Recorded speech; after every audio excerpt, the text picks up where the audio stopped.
तो आज हम जानेंगे क्लास 10th वर्णिका भाग 2 का फर्स्ट चैप्टर दही वाली मंगम्मा। तो चलिए शुरू करते हैं आज का ये कहानी दही वाली मंगम्मा। श्रीनिवास जी का पूरा नाम मस्ती वेंकटेश अयंगर है।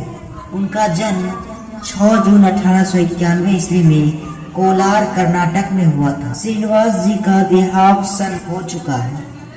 वे कन्नड़ साहित्य के सर्वाधिक प्रतिष्ठित रचनाकारों में एक हैं।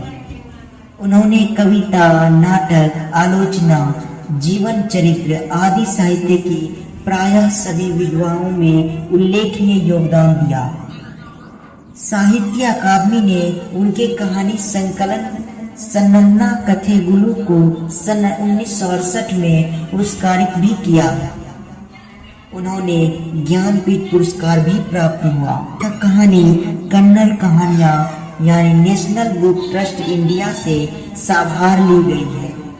इस कहानी का अनुवाद B.R. नारायण ने किया है। तो चलिए अब चैप्टर स्टार्ट करते हैं। मंगम्मा बरसों से हमें बारी से दही दिया करती है। बेंगलोर की तरह दूसरे शहरों में रोज आकर दही देना और महीने के बाद पैसे लेना इसी को बारी कहते हैं।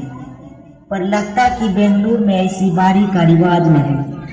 आमतौर पर जब भी मंगम्मा हमारे मोहल्ले में आती तब वह हमारे घर आकर दही लोगी माँ जी बहुत बढ़िया है कहती। हमें आवश्यकता होती तो हम ले लेते और उस दिन के भाव के अनुसार उसके पैसे दे देते या अगले दिन चुका देते। यह हमारी उसकी बाड़ी की रीति है।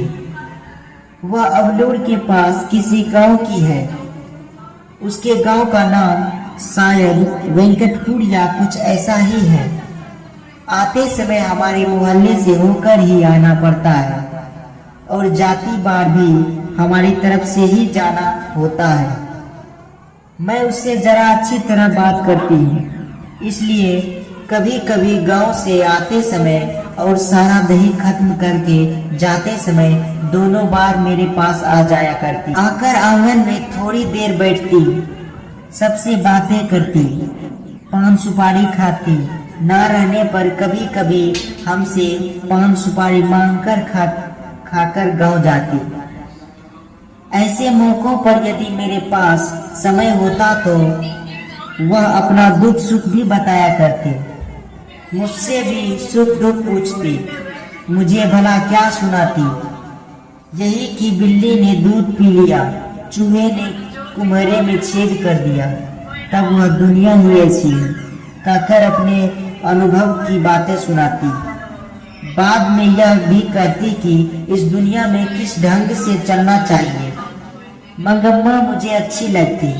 मुझ में और उसमें बहुत घनिष्ठता हो गई है। कोई 1 महीने पहले की बात है। मंगम्मा ने सवेरे सवेरे आवाज लगाई, दही लोगी माँ जी, मैं भीतर कुछ कर रही थी। मेरा बेटा बोला, हाँ लूंगा, और पास जाकर दही धोकर उसने हाथ फैलाया। मंगम्मा ने मटकी से थोड़ा अच्छा गाढ़ा दही निकालकर उसकी हथेली पर रख दी।